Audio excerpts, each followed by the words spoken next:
Welcome to our 7th webinar in a series focusing on welcoming and supporting newly arrived pupils who have been displaced. It is estimated that around 144,500 people have left Hong Kong and moved to the UK in the 2 years since the launch of the Hong Kong British Nationals Overseas Integration Programme 2 years ago. In today's webinar, we will focus on how schools can help pupils from Hong Kong and their families to settle and integrate as they settle into a new life in the UK, our education system, and their specific school setting. Before I introduce today's speakers, I just wanted to briefly explain the structure of this webinar. First, Thomas and Eric will speak for about 40 minutes. Thomas will share with us the findings of a research report he's completed, and Eric will share his experiences about working and supporting learners from Hong Kong in his school.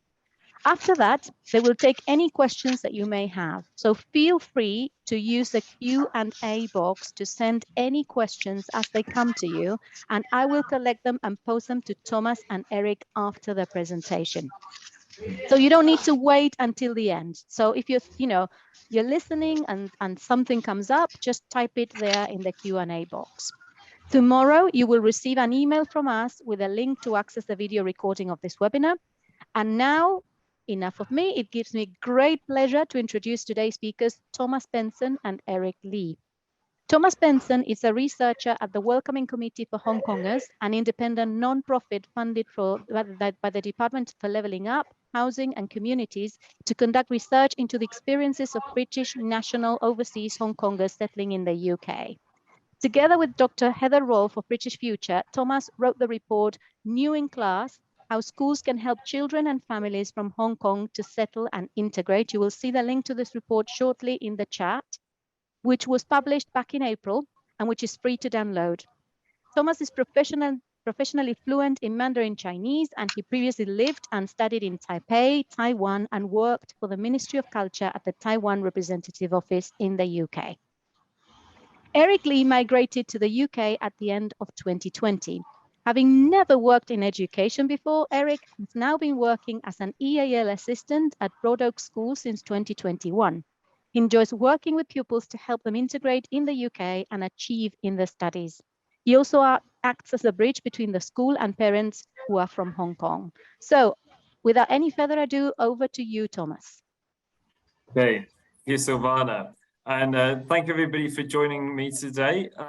It's great to see so many of you across the whole of the UK because as our research has shown, one of the things that is relatively unique about Hong Kongers as a migrant group in the UK is that they are very much dispersed across the whole of the UK.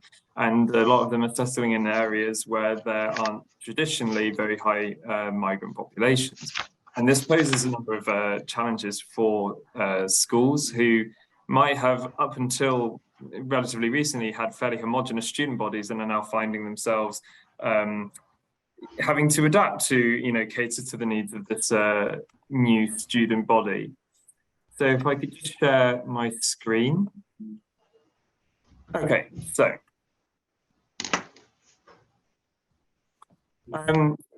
a little bit of background, first of all, about the BNO programme. So in January 2021, the UK government opened this new pathway to citizenship for British national overseas visa holders in Hong Kong. This was in response to the passing of the national security law by the government in Beijing, which was seen as increasing the sort of repressive control of the Chinese government over the special administrative region of Hong Kong, and which was linked to the protest movement in 2019. In total, it's estimated that around 5 million people are eligible to come to the UK under the BNO scheme, either as a holder of the BNO visa themselves or as a dependent or child of a BNO holder. So far, however, there have been around 160,000 applications for the BNO route. We are currently in the process of doing a major survey of Hong Kongers across the UK, which will give us a lot more information about their demographics. But research that has been done so far has generally found that Hong Kongers that have come here under the B&O scheme tend to be aged between 35 and 55, and around 60% of them have children. The majority of those are school age.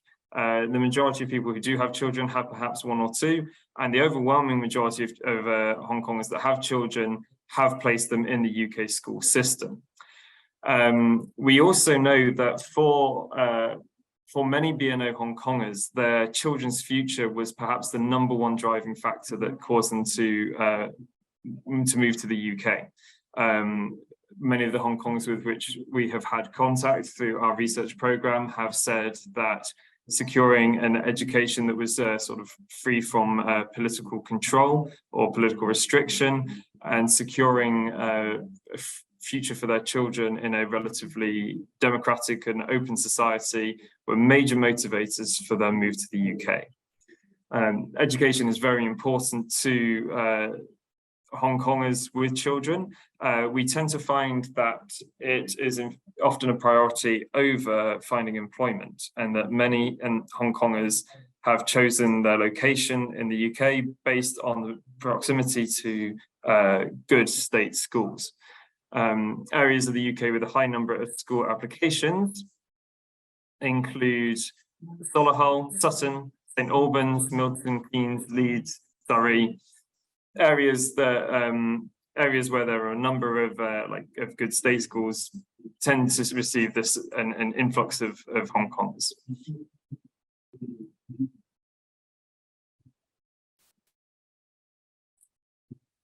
And so, in order to find out more about what Hong Kongers were considering, what factors they were considering when they were choosing schools, what were their concerns, their needs and their desires for their children within the UK education system, we conducted a variety of interviews with stakeholders from across the education sphere, including the Bell Foundation, and a number of local authorities in wide-ranging discussions, covering EAL needs, additional SEN needs, the relation between children and their parents and the wider community, and government policy towards supporting the needs of EAL and migrant students, and what more could be done. We then also visited 5 schools across England, in the southeast, in Yorkshire and in Cambridgeshire, interviewing senior staff members and from teachers to teaching assistants, EAL class members, and even in some cases some teaching staff who were B&O themselves, to find out more about what they were doing to help support their new populations of Hong Kong students. This also included some teachers with additional responsibilities around English as an additional language and pastoral care. And what we found in general was that teachers were in some of the schools that we interviewed, teachers were not particularly well aware of the context of the B&O program and the reason why Hong Kongers were coming to the UK. This was perhaps especially the case in areas where there were less Hong Kongers. We found that some areas where there was a larger proportion of Hong Kong students, the teachers tended to have a better sort of grasp about the context of the B&O program. But in other schools, and especially in those with very diverse student bodies, they weren't particularly well aware of the reasons why sort of large numbers of Hong Kong students had started appearing in their schools. And we also found that there was a large disparity in terms of how schools sort of responded to welcoming these new students. A very typical profile for when a child first arrives at the school they typically meet with their head of year and are given short inductions with their parents. Sometimes they're given a tour of the school, but we found that this varied widely. Buddying networks are pretty much universal, and schools generally try to pair up pupils with another student that has that also speaks Cantonese. In some schools, we found that buddy networks would tend to form naturally, where there were a number of Hong Kong students. They would tend to band together, and we found that teachers were generally quite supportive of this, although of course there were some concerns that Hong Kong students, if there was a significant enough number, could stick together and therefore, not branch out, not improve their English skills, but stay within a sort of Cantonese speaking friendship group. This is especially a potential issue for those students whose English is not as proficient. They can tend to want to stay within the relatively safe confines of a Cantonese speaking friendship group.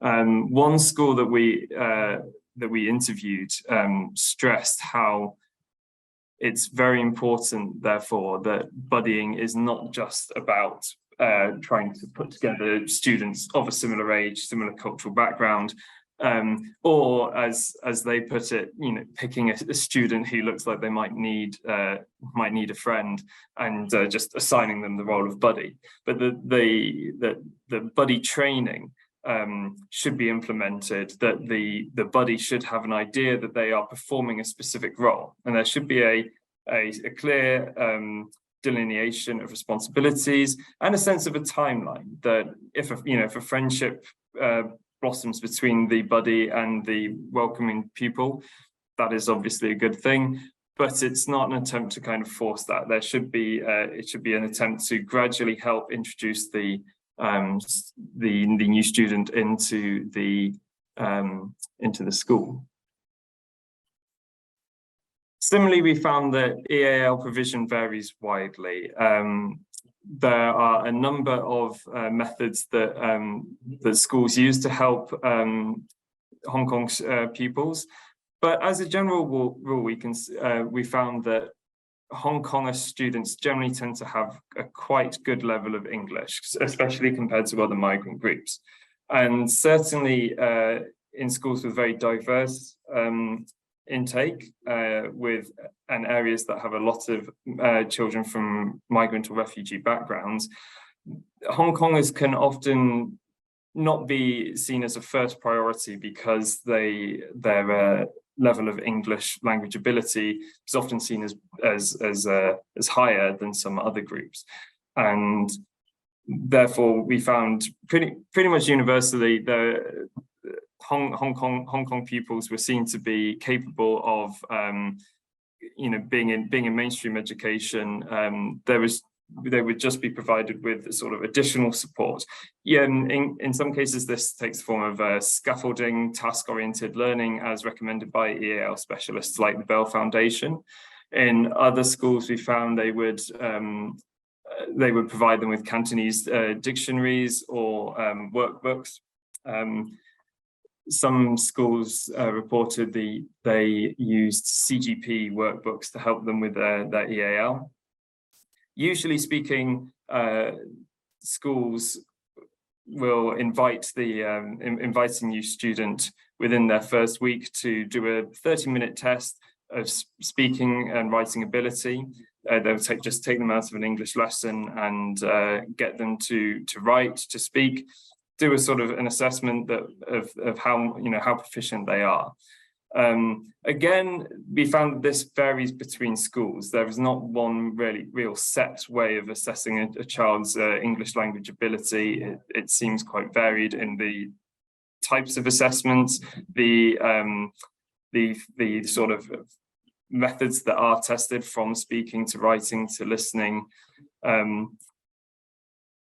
We also found that perhaps an area of most variation was in the provision and support of Cantonese tuition.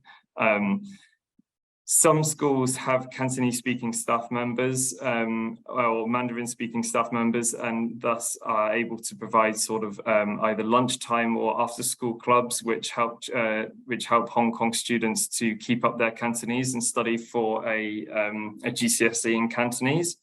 At other schools, they simply didn't have the resources to provide this.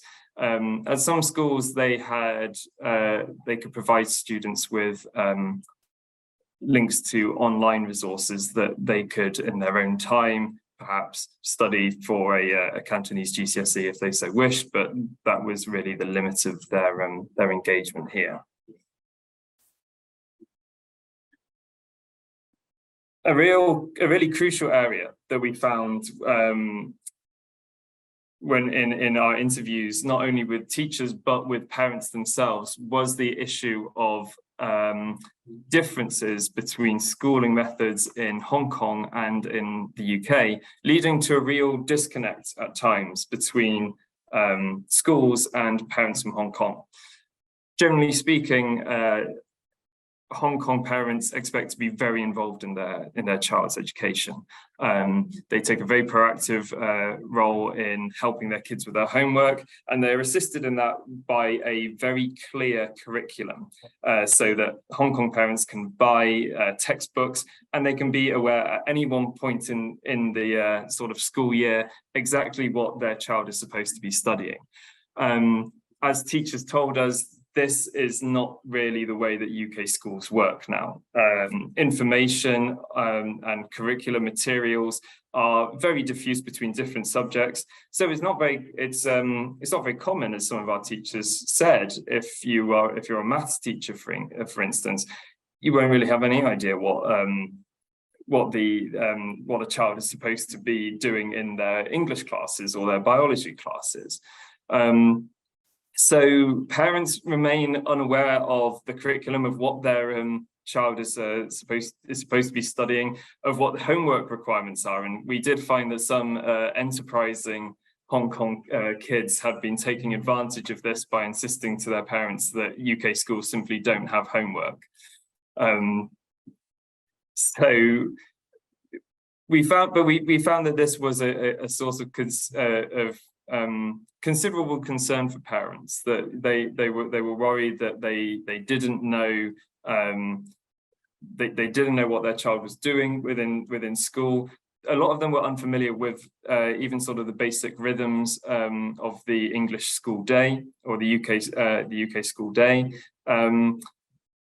For a lot of them, even the physical layout of schools sort of remains a mystery. And of course, COVID has impacted all of this, because for a couple of years, parents would have had no way to sort of physically step into school grounds. The shift towards online teaching throughout the COVID period has made it perhaps more complicated to access school materials, not only for parents, but for teachers. And then one final issue, which is more specific to Hong Kong parents, is this issue of no recourse to public funds. This is a stipulation of the BNO visa, which essentially says that Hong Kongers, although they have a right to work here, an unrestricted right to work, they are not eligible to claim employment benefit. There are limits on the help that they can receive from the state. However, we find that in conjunction with a sort of cultural perception around the role of the state in providing help and assistance to individuals, Hong Kongers kind of interpret this in a very broad fashion to mean that they are not really able to go to ask for help of any kind from any kind of public body, including schools. They also aren't really used to the idea that schools have a role to play in helping with sort of emotional and mental well-being issues, for example. So this is a sort of a perception issue that perhaps needs to be tackled also. Parents can be encouraged to know that they can, in fact, approach schools to get more information on their child's education if they are feeling like, if they are feeling slightly lost and it's causing them concern. Of course, another major issue for teachers is the issue of cultural continuation. We find generally that Hong Kongers are perhaps unusually keen for their children to integrate into wider UK society. In fact, many Hong Kongers have said to us in our survey materials and in our research interviews that they specifically want to move to areas where there aren't existing populations of either people from East Asian backgrounds or BNO Hong Kongers, because they want their child to integrate, and they think that that will happen quicker if they're in an area with less of a presence of Hong Kongers. However, at the same time, parents naturally want their children to maintain a sense of a link to their home country, especially as many of the BNO Hong Kongers who have come to this country in the last 2 years have done so fleeing political repression. They therefore carry with them a sense that the country that they have left has changed in its character, and the vast majority are seeing this as a permanent move. So this can cause real anxieties, both for parents and for children. For older children in particular, they are leaving behind their established social networks. And we did have some reports that some Hong Kong teenagers will turn up to school absolutely shattered, having spent all night messaging their friends back home in Hong Kong, which due to the time difference means that they are effectively not sleeping at all. And also, of course, for those slightly older Hong Kongers, they might well have, there might well be family tensions around this idea that the decision to move to the UK was made for them by their parents. So there are real tensions here, which it is useful to be aware of around the reasons why Hong Kongers are coming to this country, the political and socio-cultural context. And it is also, I think, perhaps very important that we do seek to support Hong Kongers' sense of cultural identity. We found that schools that did have Hong Kong or BNO staff members, like Eric, who's here today, can provide real benefits for their students. That students really love to have authority figures who they can go and speak to in Cantonese. It makes them feel more at home. It gives them a sort of an authority figure that they can trust. It can serve as a really valuable conduit for identifying problems which they might not be comfortable expressing to teachers in English.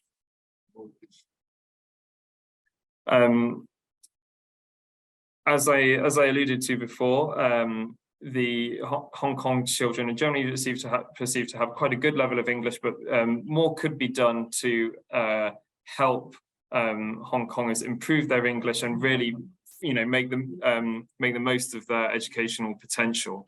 When we spoke to some stakeholders in the education sphere, the issue of ring-fenced funding for EAL came up. Now, as many of you will know, I'm sure, since 2011, funding for EAL has just been consolidated into the DSG general funding, and that has seen many local authorities cease or reduce their support services for schools, including those for refugee and migrant children. Some of those that remain, for example, in Hampshire, do really excellent work supporting refugee and migrant children particularly, and we would love to see more support for these services and more support for them to disseminate their knowledge across the UK. Because as I said, Hong Kongers are moving to areas all across the UK, to some areas which have been traditionally been more ethnically homogenous. And so that raises new challenges for local authorities who might be dealing with a sort of new set of challenges which they haven't had to face before. And so we would love to see ring-fenced funding reintroduced. We would also love to see the reintroduction of proficiency codes to assess the English language ability of all all children, of all refugee and migrant children across the UK, so we have a much more clear and coherent picture of the EAL requirements of different students across the country.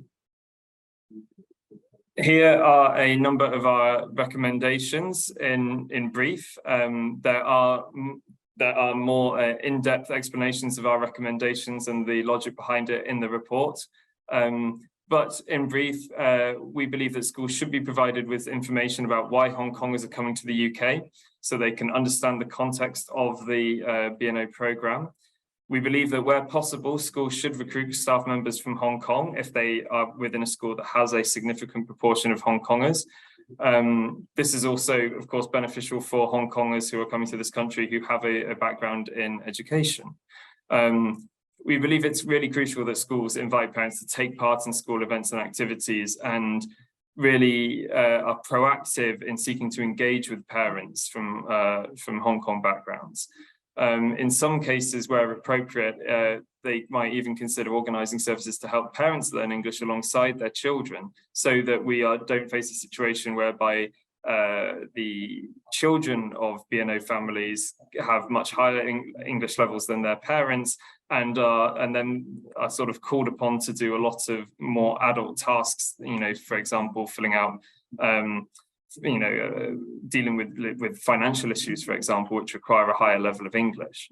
And then, yes, we would also like to see the government reintroduce the ring fencing of EAL provision, and consider at least reintroducing proficiency codes.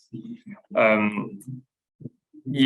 believe Silvana will be putting a link to the full report in the chat, but you can also scan this QR code, and that will take you through the report in full. So I hope that was useful, and I'd like to now hand over to Eric Lee. Now, Eric Lee is from a school called Broadoak in Partington in Greater Manchester, which we do look at in the report because, quite remarkably, its student body is 1/6 Hong Kongers. Out of 600 students total, it has about 100 Hong Kongish students that have arrived over the course of the last 2.5 years. And Eric Lee has been one of the staff members, a BNO Hong Kong himself, who has sort of responded to the need for new services to help integrate these students. So I will pass over to you, Eric and Silvana. Thank you so much, Thomas. Thank you. So welcome, Eric. My first question to give our audience today a little bit of background is when did you arrive in the UK? And if you can unmute. So thank you, Thomas. Thank you, Silvana. So actually, my family arrived in the UK at the end of 2020. And then I started working in Broadoak School in September 2021. But in between, before I joined them, basically, I was helping the school as a part-time translator for the induction program they're having for the Hong Kong newcomers. So and then through an interview, I got recruited as an EAL assistant for the school. So why did you decide to work in education first, as you said, as a translator, and then as a teaching assistant at your school? Actually, I can see quite a lot of Hong Kong pupils in the school. Quite a lot of them are very proficient in English, but still a number of them still need some improvement. And also I can see when they arrive at this new environment, they feel a little bit anxious, and then they are not really sure about, in terms of the academically, what they should do. So I think with my understanding or my learning about the UK system, I can provide certain help alongside as they progressing academically. So that's why I think it's a good opportunity for me. And one minor point as well is my daughter is studying in the same school. So it's one stone killing two birds. Good. Okay. What do you actually do? So what are all the functions, if you like, of your role? What specific things do you do to support the learners and the school and the parents? Okay. Actually, I can divide my role into 3 tiers. Firstly, I think is socially how the pupil can integrate in the UK. And then secondly is academically, how can they achieve more? Okay. And lastly is serving as a bridge between the Hong Kong parents and the school. So I'll do it the other way around. I think uh, more importantly, as the report shows from Thomas, that a lot of Hong Kong parents, they're very concerned about what's happening in the school. But obviously, the kids, if they have a chance, they won't tell the parents. Okay. And also, it's quite complicated for the kids to communicate to the parents. So occasionally, we will have this open event with the parents. We will invite them in the periods 5 and 6 of the school every 2 months coming over to the school, because down the road there's new parents joining. So we'll give them a brief on the how about brief on the about information about Broadoak. Also the curriculum, how's the curriculum in the UK system, and more importantly, and to their interest, is the examination systems in the UK. I think most of the parents really want their kids to have a good result in their GCSE, and then they can move on, you know, to maybe sixth form or even universities. So apart from that, will be socially. So when the pupils, they just came over to a new environment, so we will try to, you know, help them to blend in the school better. In the past, we have done this, you know, 4-week induction, hopefully finding out their liking and disliking about the UK, liking, disliking about Broadoak,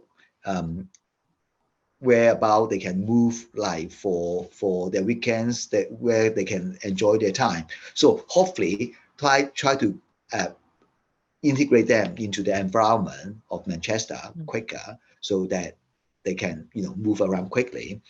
And at the same time, we'll also give more information to pupils about the curriculum, what they're expecting.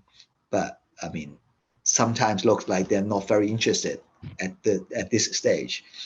And then academically is I enroll myself, or I always go into classes of different years, understand what they're doing, observe them, and also understand the curriculum of different subjects. And hopefully, because I know most of the Hong Kong pupils, they're quite shy and not there enough to ask in class, so that, you know, when during break time, dinner time, we can have a chance to kind of chat about the subjects, and hopefully I can fill them up with more information.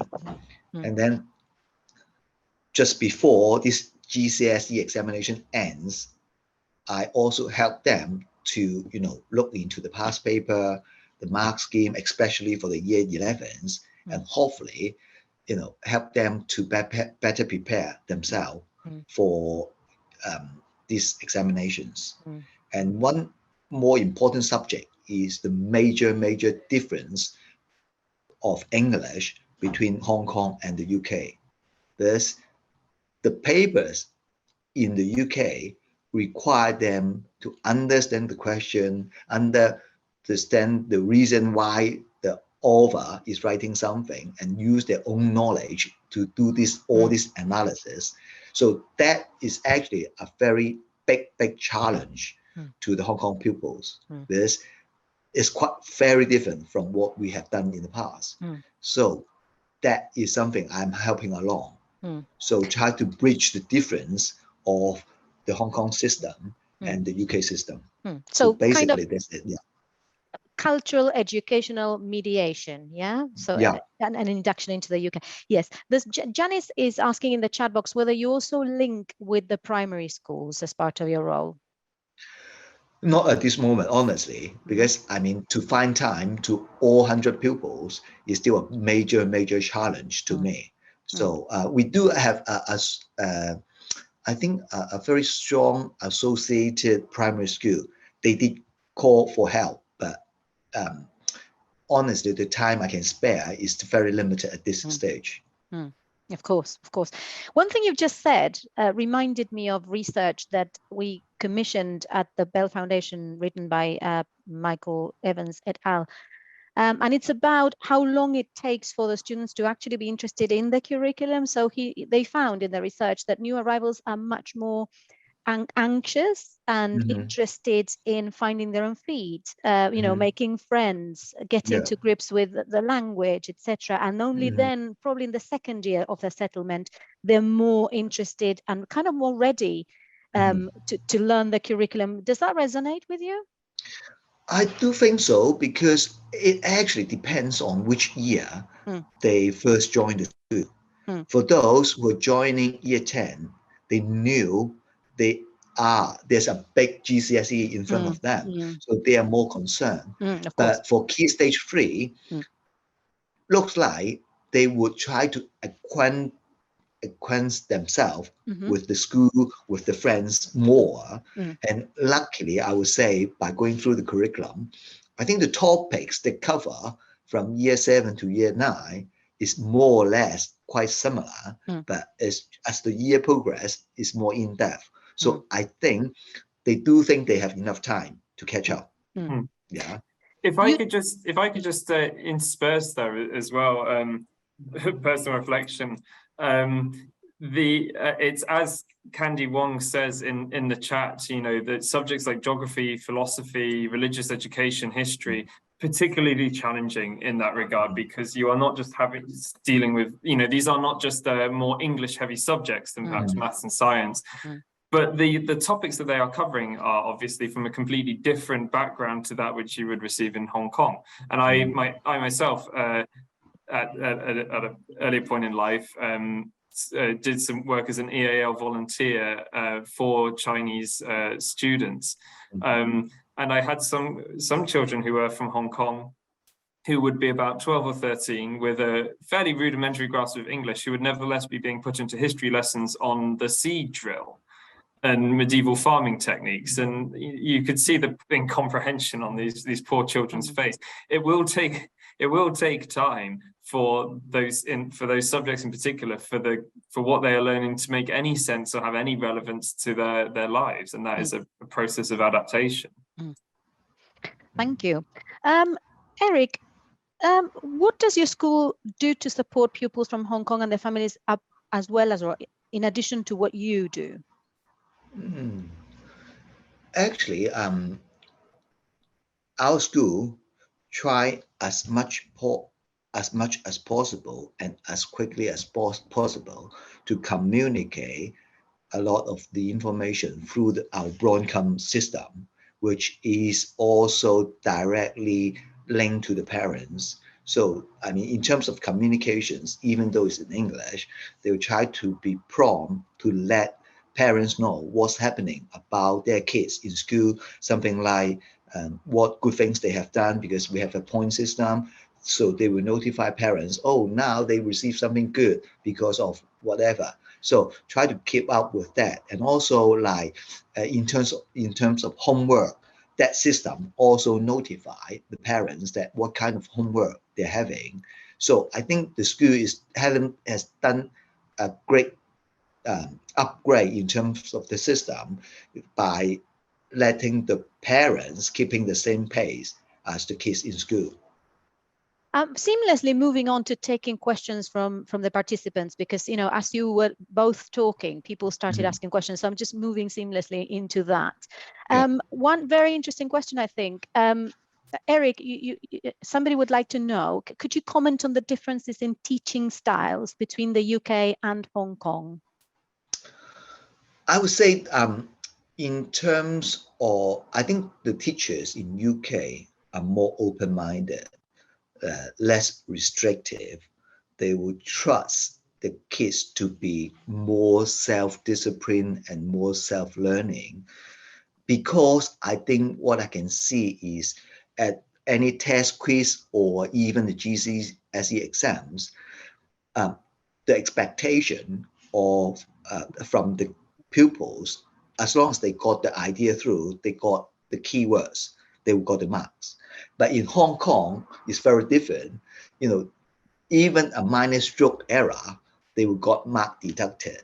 So I think that's because of the marking scheme requirement, the big difference will cause the difference in the teaching style. Mm-hmm. So I always convey to the pupils, also the parents, that how they can get the marks. And also, honestly, I encourage them to have a look or search of the past paper and have a look at the marking scheme so that the parents can know what they should expect from the pupil, and also the pupil knows how to answer the questions. Then that can actually resolve a lot of uncertainty in their study.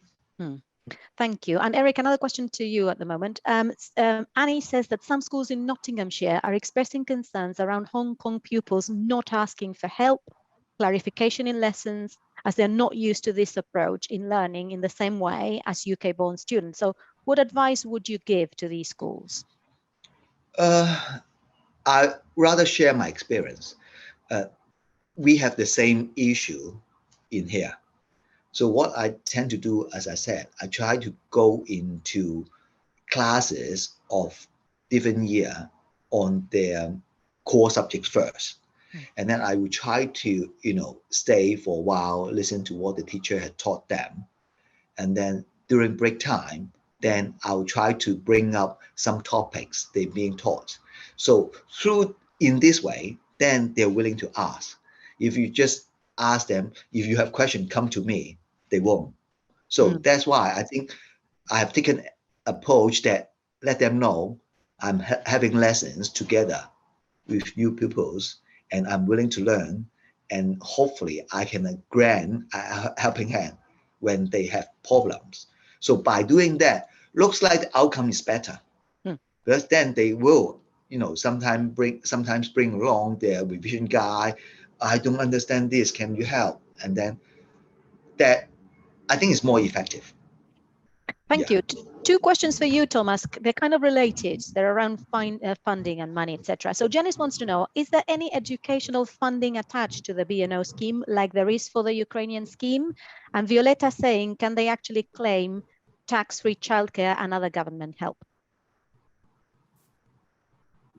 The tax-free on the tax-free childcare issue, as it relates to NRPF, it's quite a complex and technical issue. Because I believe that there are certain forms of child benefit which you can apply for as an NRPF with a child who has migrant status in the UK. Is not a British citizen. However, it's generally advised that you consult with an immigration lawyer before applying for these things, because of how it might affect that child's migration status. I can't really comment anymore on the specifics of how the B&O affects childcare. It's not something I know off the top of my head. However, what we do know, generally speaking, is that because there is this broad NRPF condition attached to the B&O visa, a lot of support that B&O Hong Kongers are entitled to goes unclaimed, because of this perception that they are not entitled to it, and also because of a certain perception which has been shared by a lot of Hong Kongers with whom we've interviewed, that they express their gratefulness to have had this opportunity to come to the UK under the B&O scheme, and want to see themselves as self-sufficient.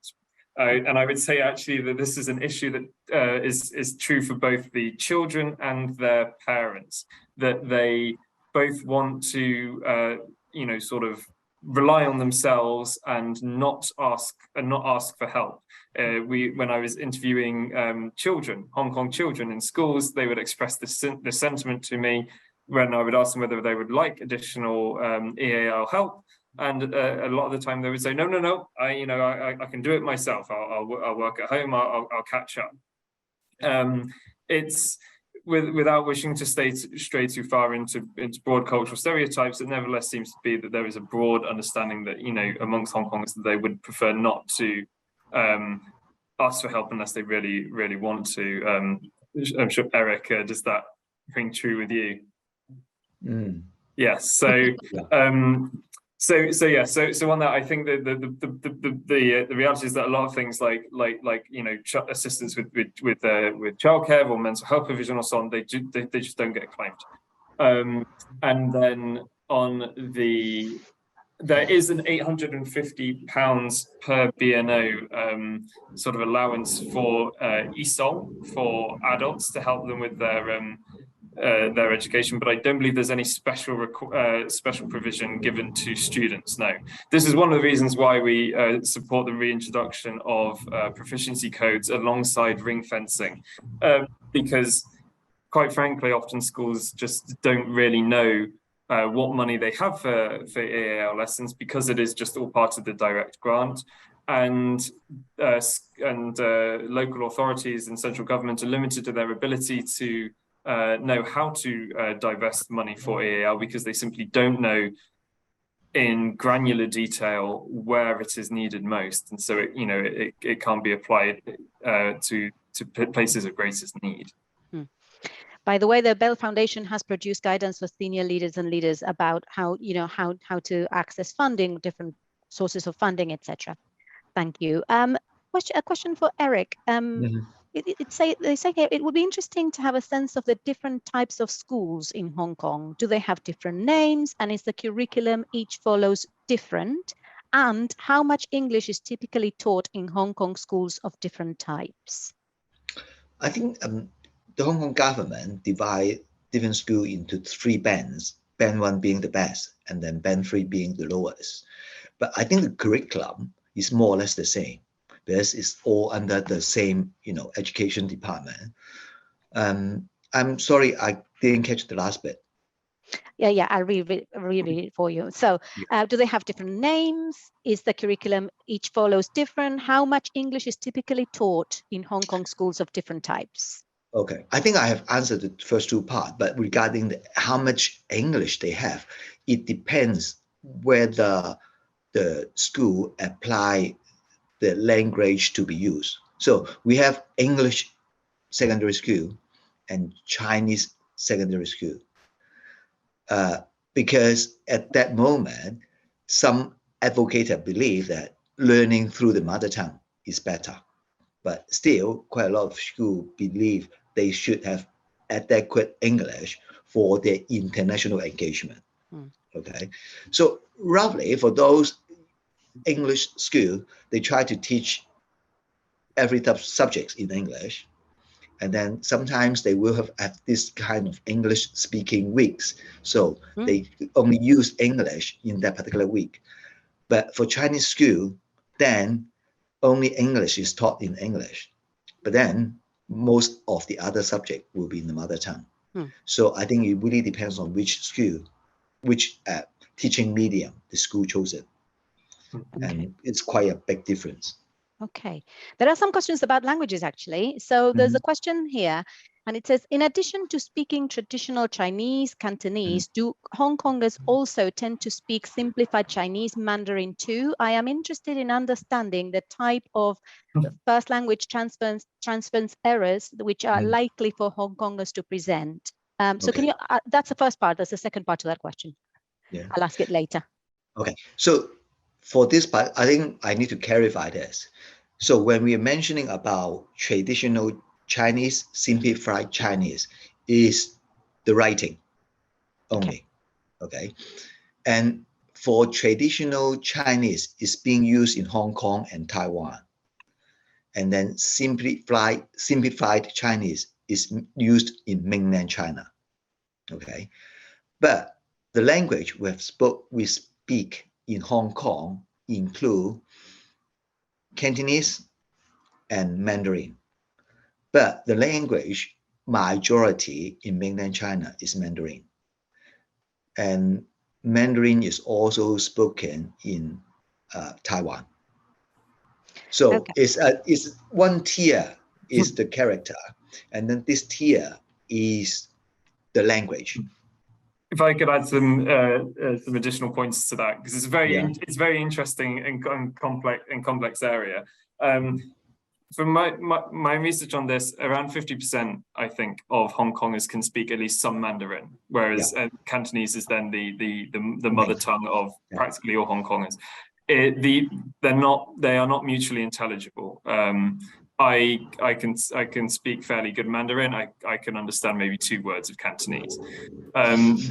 However, the writing system, as Eric says, Hong Kong and Taiwan have preserved the traditional form of Chinese characters, which has been simplified on the mainland or in China.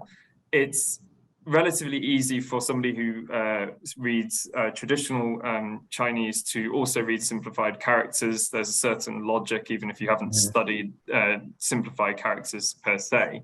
A more complex issue for Hong Kongers, I think, is that the written form of the Chinese language can be quite distinct from spoken Cantonese. There are effectively 2 ways that Hong Kongers can learn to write effectively, as I understand it. One is more close to how they would actually speak in Cantonese and has special characters for writing sort of words that are in Cantonese which aren't in Mandarin Chinese. The other is closer to how Mandarin Chinese is both written and spoken, and that's that is the more sort of formal form of the language. What this all means from an educator's point of view, to bring it back to a UK schooling context, is that in some schools that we visited that have both Chinese and Hong Kong students, they can, to a certain degree, study together in learning Chinese as a written language, because even if it isn't pronounced the same by these 2, they can at least, the written form of the language is the same. It's sort of a more formal Chinese style from a Hong Kong perspective, but there is a certain amount of overlap. However, when it comes to spoken language, they are pretty much uniquely distinct. We use the word dialect in English, but that's not, from a strict linguistic perspective, not strictly accurate. They are closer to being different forms of language, like Spanish and Italian are derivations of Latin. Thank you. Well, the related question is about resources, but let me pose another question, which is also related. So there's somebody saying that they have a year 10 boy who tends to use Cantonese word order and has difficulties with tense appreciation, because they would usually signal that the event happened in the past, which the person says believe negates the need for a past tense. So his written English does not always make sense. I would love to have some pointers or a place where I can find the information on how to support him in bettering this. Substitution tables do work, but he views them as a bit beneath him. So the other person as well asked about what sources or resources can you recommend to understand, transference errors and things like that? This is really a tough question. I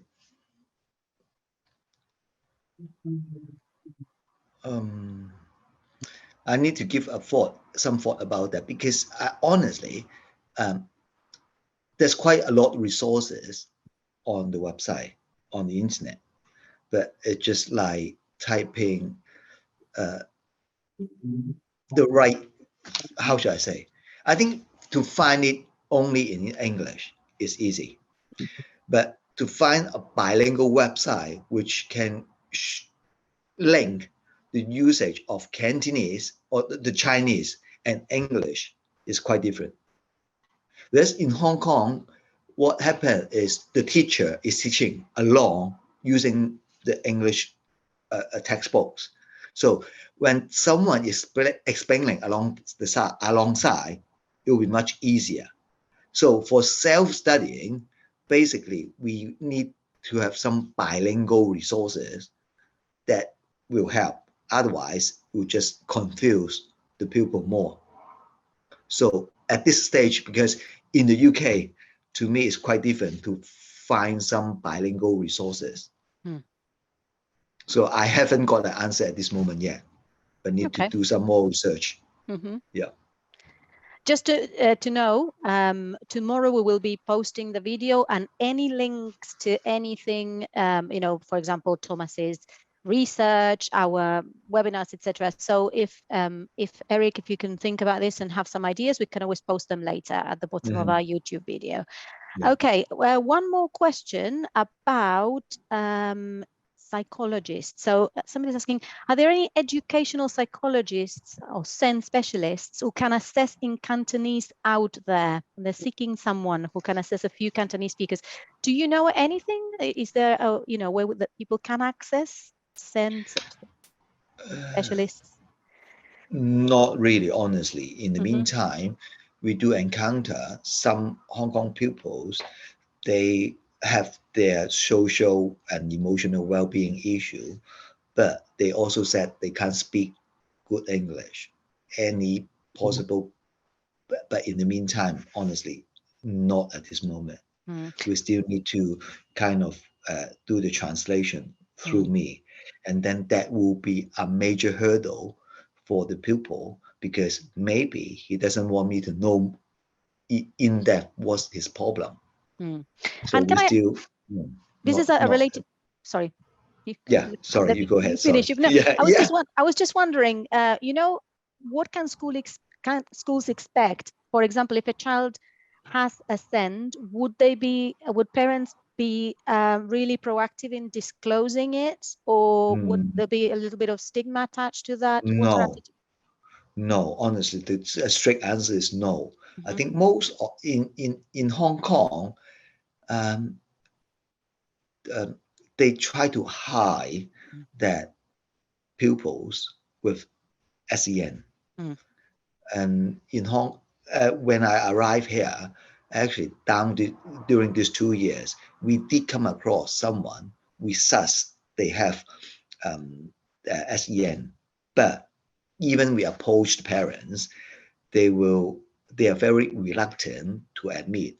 But once we let them know that actually we are not taking your secret, but we try to provide more assistance in terms of their learning, then things become to open up a little bit more. Yeah.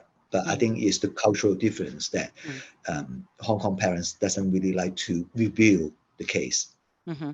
My last question, and this one is for Thomas. Thomas, you said that one of your findings was that because pupils' levels of English are really good compared with some other, children from second foreign language backgrounds, children who are multilingual. So then there's a perception that children coming from Hong Kong are not necessarily high priority when it comes to seeking and arranging EAL support. So how can you justify and say, okay, well, these children do need support? How can you persuade, for example, I don't know, senior leaders, etc., of the need to support children from Hong Kong? Yeah, it is really good. It is a really good point. I think that for many teachers that we spoke to, we kept on seeing this. We kept on hearing the same thing. Amongst the Hong Kong students, they're so well behaved, they're so quiet. They're good students, and we began to suspect that in many cases this was almost an excuse not to really engage with these students' needs more, because there were always bigger fires that needed to be put out for teachers. And we can be very, sympathetic towards teachers who are, dealing with limited resources and limited time. It makes sense that, if you have Hong Kong students who are motivated students, relatively well behaved, they might not be your highest priority. But what I think would be a real shame and a missed opportunity is if students who are high achievers in their home country become only sort of middling achievers in this country, and because they aren't low achievers, do not fall down low enough to receive real attention, but just, you know, fall in this sort of middle ground where their needs aren't really met. And one issue that really does complicate this, just quickly mention, is the fact that most schools don't have any records of how these students perform in Hong Kong. They only have records from when they arrive in the UK. So long as they are performing, you know, around average, they have no clue about if that student is a high achiever in Hong Kong, how that matches up with their actual potential. And so what I would say is, where you have this body of students who are motivated themselves, who are supported by parents who are often very motivated by their education, it would be a real crying shame if they are simply overlooked and do not match up to their potential, not because of a lack of an interest, but simply because they do not receive the support that they could be getting from local authorities and from schools. Okay, well, thank you ever so much to both, for a fascinating, really informative webinar, Thomas and Eric. It's about time to close the webinar, but before we finish, can I just let you know some of our training opportunities and our guidance and resources? So first of all, just to let you know that in the Bell Foundation website, you can find guidance on welcoming refugee and asylum-seeking learners. It's got lots of links and lots of help and tips and support, useful resources and translated guidance in 22 different languages as well. There is a wealth of previous webinars. You can see the list there, from Afghan, Ukrainian children, more generic about welcoming refugee children, advice and guidance for schools, how to support new refugee arrivals in the classroom, etc., etc. So do please check our back catalog, if you like, of webinars on YouTube. The link is there for you to see. There's a forthcoming webinar, the last before the summer, a free webinar next week, and it is about guiding learners using EAL through the school transition process. This time it's on Thursday rather than Wednesday, so next Thursday, the 6th of July at 4 p.m. And it's this kind of, for learners with EAL, the transitioning from primary to secondary, from secondary to further, etc., and higher education. It's a transition within many other transitions. So we look at that, and we also invited 2 external speakers to give us very practical and concrete case studies that are very successful in their schools of how they manage transition. Also, there are 2 online courses coming up after the summer holiday. So one in September, how to adapt teaching for learners who use English as an additional language. This is mostly for teachers. Beginning on the 19th of September. This is a 3-hour online course over a month to give very busy teachers time to complete the tasks, etc. And a second course, which is about, there we are, for teaching assistants, working with learners using EAL. And again, it's advice, guidance, evidence-informed on how TAs can maximize, their support and be a great resource. So before we go, just to let you know, a quick reminder that you will get an email tomorrow with a link to the video recording of this webinar. And when you leave the webinar, a post-course evaluation form will appear. And you will also get a link to the same form in the email tomorrow. We'd be really grateful if you could spend a few moments to complete this survey, because your views will help us shape our future program. So thank you very much for taking part in today's webinar. And thank you again, Thomas and Eric. Tremendously helpful, inspiring, encouraging. Thank you very much. We look forward to seeing you all again. Good afternoon and goodbye, everyone. Goodbye. Thank you. Thank you. Thank you for watching the Bell Foundation's webinar recording. If you want to explore these ideas further, you can watch this recommended clip. Don't forget to like this video and subscribe to our channel so that you can be the first to watch the Bell Foundation's latest content.